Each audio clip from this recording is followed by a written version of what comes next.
So there's always been within theology the importance of blood as being the source of life, the importance of blood as being life-giving.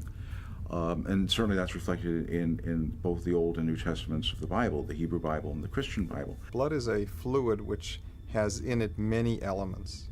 So there is a liquid component of blood and there is a cellular component of blood. The liquid component of the blood has antibodies to fight infection, has the clotting system, and has many other kinds of chemicals, as well as what we call electrolytes, which are atoms that have charge on them. It's the fluid component. The cellular component of the blood is responsible for carrying oxygen, fighting infection, and also providing clotting system.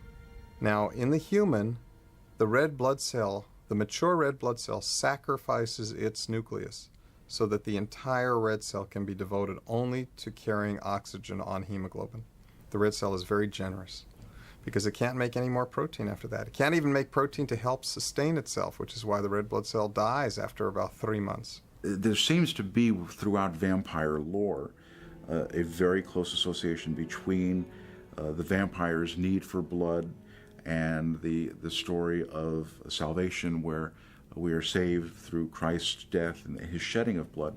So I don't think it's any accident that in the older vampire stories, what is it that repels a vampire? It's a crucifix. The sign of Christ giving his life and shedding his blood repels this evil character who's intent upon taking life and stealing blood. Well, there's certainly a theme that throughout folklore and certainly in early history, that an idea that blood coming into the self could have various kinds of generative and regenerative powers. In folklore, it's much more generative than it is regenerative. But certainly in someone like Elizabeth Bathory, blood brings back youth, brings back health. And blood, just as blood is associated in the face with a flush, that's the sign of health in a young girl. So that blood for Elizabeth Bathory brings back her youth, and Dracula drinks blood and he becomes younger and younger as he is able to consume it. Denial of blood leads to old age. The vampire mythology goes back to the very earliest layers that we have in folklore tradition, 2,000-3,000 years ago, as we start getting literary remains. The vampire is there, and vampire-like characters are there. The earliest vampires are all women, and they are dealing with problems of childbirth. And the Lilith and those different early vampires are all females who've had some problem in childbirth. They've lost their child and they now attack other children. And it seems to be a myth about problems with infants in ancient society. Then the vampire more important function as culture matures is to explain the problems of death. So that anyone who dies an unnatural death, suicide, accident, off at war, those kinds of things, those are potential vampires. And that relates then to the problem of caring for the dead in a culture that has no undertakers and no modern facilities for handling bodies. If someone died, you had to prepare your relative's body for burial. And you hear stories about times when they would exhume a coffin and open it up and find scratch marks in the lid of the coffin, discovering that this person was presumed to be dead and had been buried but was really alive. And perhaps that has something to do with the origin of the vampire stories, because the vampire, after all, does make his residence in the coffin. He has to return to the coffin, yet he's not really dead, but he's somewhat alive and somewhat dead. When the vampire moved from being a folklore character to being a literary character, its function changed completely. The vampire first emerged as another form of the monster, the evil creature, the boogeyman who's going to come get you if you don't watch out. And in part, it was a warning to females about the the traveling attractive person who wasn't part of the social structure. Throughout the 19th century, relationships among people were hierarchicalized in terms of family and marriage. And when a vampire expresses affinity and friendship in that culture of the early and mid-19th century, a vampire is most dangerous because affinity undermines class and family relationships. Affinity is sharing. And then what's interesting about vampire lore is that it all changed at the end of the 19th century when Dracula came in. And friendship, at that time was more acceptable in the end of the 19th century and throughout our own century. You were sort of supposed to have friends. And vampires became masters and tyrants and sort of mindfuckers telling you what to be. They became adepts in hypnosis, and they made their victims rather than sharing with them. So again, what really fascinates me and what my book is all about is not the vampire essence, but the vampire changes.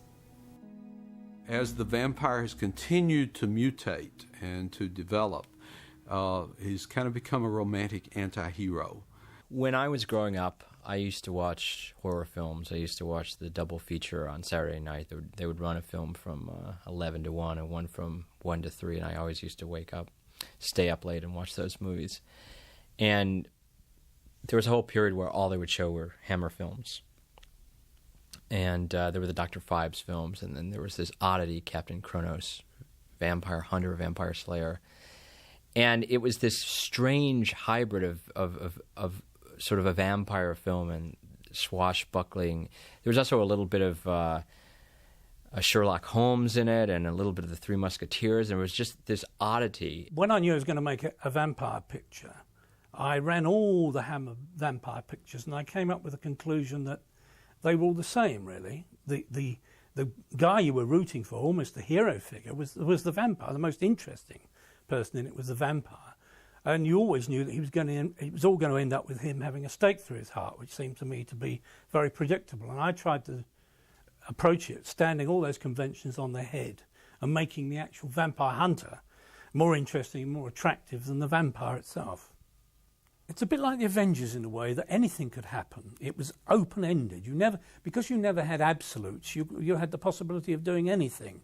And the same with Kronos. You see, I also invented Dr. Hieronymus Grost, his sidekick, who knew all about folklore and vampire lore.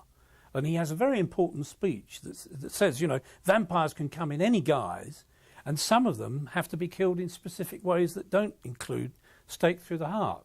Hence, there's one long sequence in Captain Kronos where they get a vampire, and they put a stake through his heart, and then they try and hang him, and so on and so forth, until they stumble across the right way of killing him, which is by stabbing him in the heart with holy steel, with a crucifix. Blade always represented an oddity to me also, in that it sort of infused the whole Shaft vibe with vampires. And as Blade sort of progressed in the Marvel world, they gave him a sword, and it occurred to me that there might be a way to kind of update Captain Kronos in a much more urban, hip way. The vampire's staying around ability, as opposed to other kind of horror characters, is that the vampire keeps mutating as the culture keeps changing. The vampire keeps losing and absorbing new cultural attributes and moving into new contexts. So the vampire slayer keeps changing and moving into new contexts as well. And now there seems to be a shift in the way vampirism and vampires are depicted. That's away from the sort of romantic or the romanticist view of the last century and into this century, and it seems to be more almost brutal. I wanted to make the vampires of Blade not romantic figures at all. I was much more interested in heroine chic vampires. They're not particularly attractive. There's nothing particularly romantic about living forever. They're kind of all scumbags.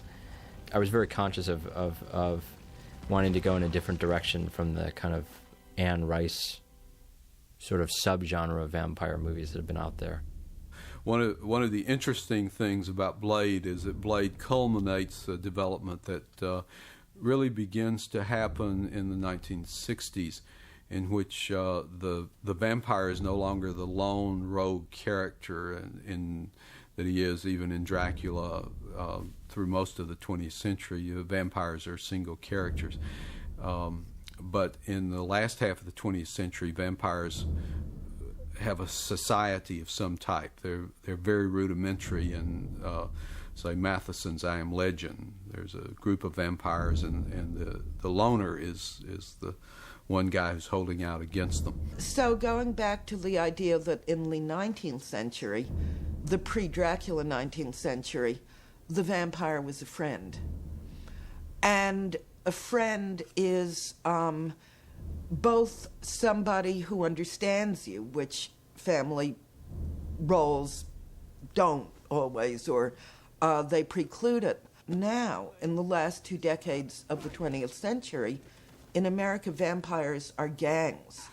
Vampires are branded creatures who are given their identities rather than masters who do the branding. I suppose we both fear and desire submerging ourselves in some sort of mass clan or gang identity. I have to be sort of hesitant on this because when I was young, gangs were West Side Story, and they were for boys, and girls weren't in gangs. And anyway, it's not anything. I mean, this is where it becomes incomprehensible to me. I think what vampires you like are so personal. And I always wanted to be a transformed creature of the night, but I never wanted to be a gang member. But as a vision of the future, it's as scary as any fanged, snarling monster from the past.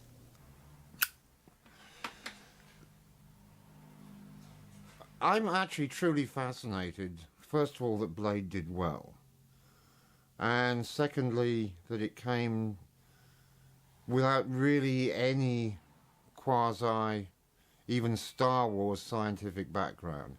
It's completely the product of our fantasy world. And I think a lot of this is to do is that the world is getting almost unmanageable for a lot of people, and the retreat into fantasy, we've talked about the vampire disco clubs.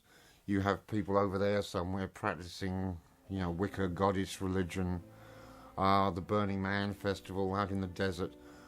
There seems to be almost a post-technological neo-paganism. In theory, we could go back to the Middle Ages. You could have people that are bathing in blood or make blood ointments or blood beauty creams or any kind of crazy thing, because the public will have really no understanding at all. And so it's you can really exploit people when they don't know anything. They see a movie that extols the virtues of the regenerative powers of blood, when used in some crazy way, like with a sprinkler or something like that. And so, that I guess is potentially dangerous because it's a dangerous product. Centuries and centuries ago, blood was the ichor of life. Some of the vampire legends come from various characters who drank blood, who bathed in blood because they thought it would give them immortality. And unfortunately now people are blood does not represent life. You go in a hospital and there's a bleeder or somebody that's, come in from an accident, a gunshot wound, everybody's scared. Far from destroying vampire culture, where originally in Dracula, the whole line in Dracula, written 101 years ago, is the blood is the life, the blood is the life, the blood is fortifying. And now the blood is the death. But somebody said that that's restored the sacred power of blood and the holiness. And if blood can kill you, as it does, it's not mere DNA and mere hemoglobin, but it's a sort of mystic, sacred force. I think there could be a variety of reasons why vampires and vampirism is popular right now.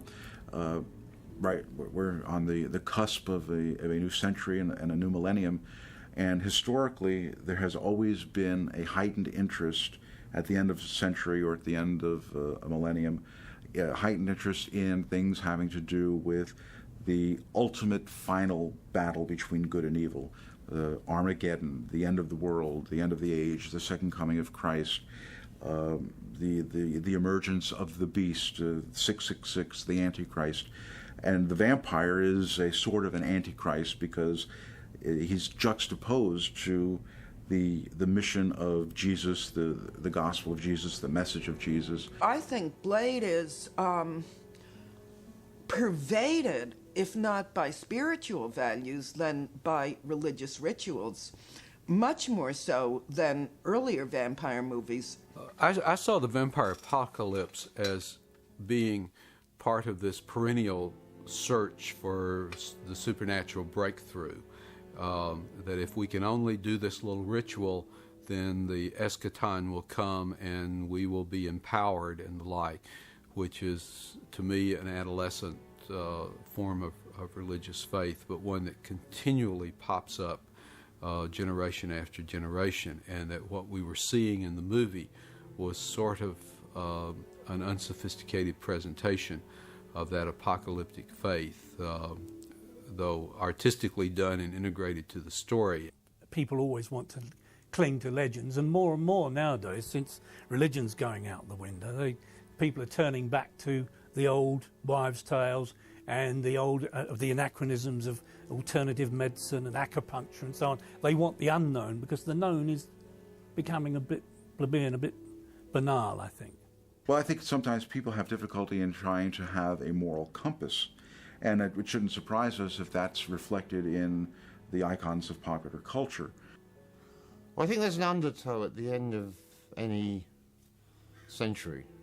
For some reason, I mean, just really the calendar coming at you, and this one being a millennium as well. I mean, you know, there was a great revival of occultism and spiritualism, table rapping in the 1890s. I think, you know, just in the same way, you know, on New Year's Eve, people get aware of their mortality. At the end of a century, they really get aware of their mortality in spades. And of course, the vampire is immortal, which is one of the reasons I've never been afraid of them, except very early on when I first read Dracula at about 8. But I very then quickly decided that the best deal was to become one. Blade is much less sophisticated philosophically than some of the other movies that have played to vampirism as an addiction model, or vampirism as some kind of deeper psychological need. It's a good action flick. And in terms of the film being dumbed down, I mean, this kind of movie, you go for the set pieces, you go for the action. It has a lot of the Hong Kong, it's sort of an ode to the Hong Kong action films. And, you know, I read a review of it on the internet that said every once in a while you want to see a movie that's just about kicking ass. This is that movie. And you just have to be very mindful of who are you making this film for, and what do you need to make sure that you deliver on. And for Blade, what you need to make sure you deliver on is the kicking ass more than anything else. And it has to be uncompromising. The character has to be mean. The world that he inhabits has to be mean. I mean, it's sort of those, you know, down these mean streets. You have to take that to the nth degree with this kind of movie, or else it's just not true to itself.